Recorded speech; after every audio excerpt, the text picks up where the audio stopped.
Yo, what's up, y'all? Happy holidays, Merry Christmas, Happy Kwanzaa, Happy Hanukkah, Happy winter break. Today I'm talking about my Christmas memories.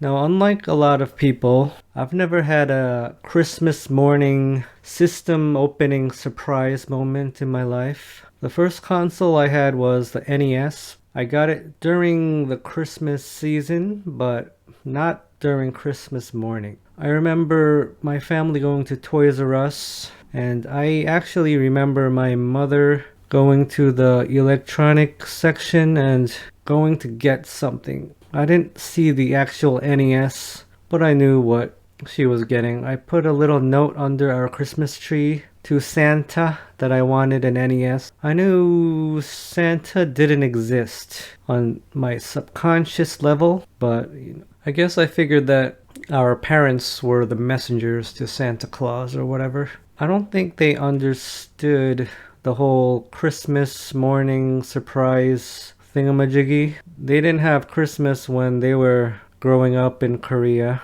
So I gotta forgive them for that. I remember coming home and it wasn't even Christmas and my dad was setting up the NES in our bedroom. We lived all together in the same bedroom when I was little, before I was 7. So this was when I was in first grade. I was 6 years old.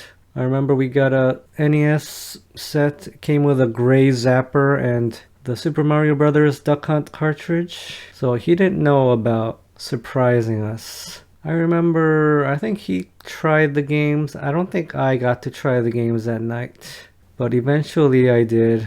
If you didn't know, my dad owned a video rental store and he had a lot of NES games, but I never got to play any one of them for a long time, except for Super Mario Brothers, because his priority was to his customers, but that's okay. The next system I got around Christmas was the Dreamcast.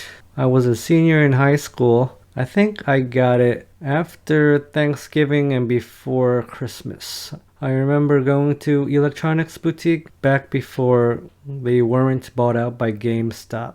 Back when EB was good, back when there were actually good video game boutique stores out there. Now GameStop is full of garbage. I really hate GameStop. But anyway, I think the thing is, yeah, I did get to play it before Christmas. I didn't have to, leave it boxed. I think I played the demo disc a lot. I didn't get any real games until Christmas. So the demo disc, if you don't remember, the first demo disc had playable demos of Sonic Adventure, I think Ready to Rumble Boxing, and I don't remember much. There were a lot of videos as well. The first games I got were Sonic Adventure and Soul Calibur. It's weird how my father knew which games were good. I didn't even have to tell him. Of course, he had industry insider research. He got a lot of magazines from different companies and stuff. So he had to know which games were good so that he could rent them out to his customers. But still, English is not his first language, so it's kind of impressive that he kept on top of movies and games on a casual level. I really loved Sonic Adventure. It had amazing graphics. It was the first good Sonic game since Sonic and Knuckles. And Soul Calibur,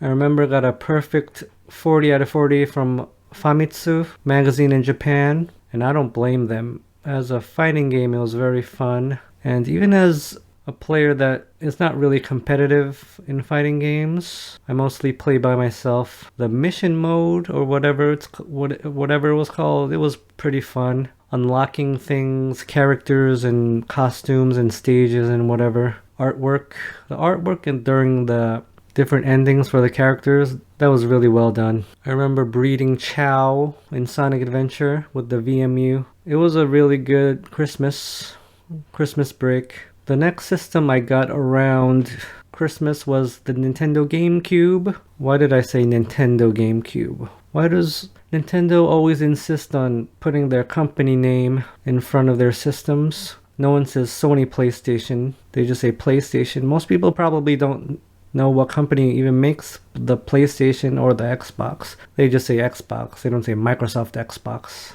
But I digress. The GameCube I got the same year as it came out. 2001, I was in my first year of college. I took a year off after high school and I went to college the next year. The GameCube came out in 2001. I got it the day after Christmas. My parents gave me around $200 and I could buy a GameCube. First, I went to a GameStop. Of course, they didn't have any GameCubes. They never have any stock of anything. GameStop is worthless. So next, I went to this asinine game store. They had import games, but they jacked up the prices. Even their domestic games, they had Pikmin for like $55 or $60. It was ridiculous. I was gonna buy it there with a coupon, but they said they didn't honor the coupon and they just ignored me. I was gonna buy it anyway. I think it was like $5 off a coupon. I was gonna buy the game for $55 anyway, but they were like, no, we don't want money. They were just a bunch of high school or college kids working there, not doing anything, not helping me, which is fine. They don't have to be a good employee, but it was really weird. So I went to Best Buy. I don't know what came first. Did I buy the GameCube first or my games first? But I got my GameCube at Toys R Us. They actually still had a lot of GameCubes left. I went with the Indigo GameCube. Indigo is not really purple. It's like between blue and purple. So if you see purple and indigo side by side, you can definitely tell the difference. I think they also had black GameCubes. I don't know about the orange spice GameCubes. But I bought 2 games that day, Pikmin and Super Smash Bros. Melee. So both those games came out in early December, I believe. Of course, they probably wanted to have those as launch titles. I actually got to play the GameCube at a friend's house before. On Thanksgiving break, he had games like Super Monkey Ball, which was the party game to have on launch day. I think he also had SSX Tricky, the extreme sports snowboarding game by EA Sports. Big. Both those games were fun, but they didn't have that Nintendo magic, you know? They weren't as colorful, they weren't as fun, they weren't as polished. So I really liked Pikmin. It was challenging, it was beautiful, it ran really well, 60 frames. And what can you say about Super Smash Bros. Melee? It was the GameCube's Halo. It was the multiplayer game that we came back to time and time again, even after other games came out. So there were a lot of good single player games on the GameCube, like Metroid Prime. So we would beat these single player games like Metroid Prime and Wind Waker. But we would always come back to Smash Bros. Melee because it was infinitely replayable. It's good to have games like that, like Splatoon or Smash Ultimate Mario Maker. The one thing I regret was not getting more controllers. I remember we had a Christmas-ish, New Year's-ish party at my house. I only had one controller, so we couldn't play Smash Bros. Melee. I should have gotten more controllers. I guess I was kind of selfish back then. But eventually I got 3 more controllers and my GameCube became the most played GameCube out of all my friends. We played a lot of Smash. We played mostly Smash on it. We played some Mario Party 4. Not much Mario Kart. I gotta say though, I had more fun with the Dreamcast than the GameCube. I don't know why. The last Christmas memory I'm talking about is with the original Wii. So the Wii came out in 2006. The whole world was obsessed with the Wii. Resellers were in heaven selling them on eBay for $500. And I refused to stoop to that level. On Christmas morning, no, on Black Friday morning, my friends and I went to Circuit City. I don't think we even went inside because there was no parking. We couldn't find the Wii anywhere, so we gave up. One of my friends actually had a Wii. He got it from Sears of all places. I think he pre-ordered it before it came out, but he didn't bring it back.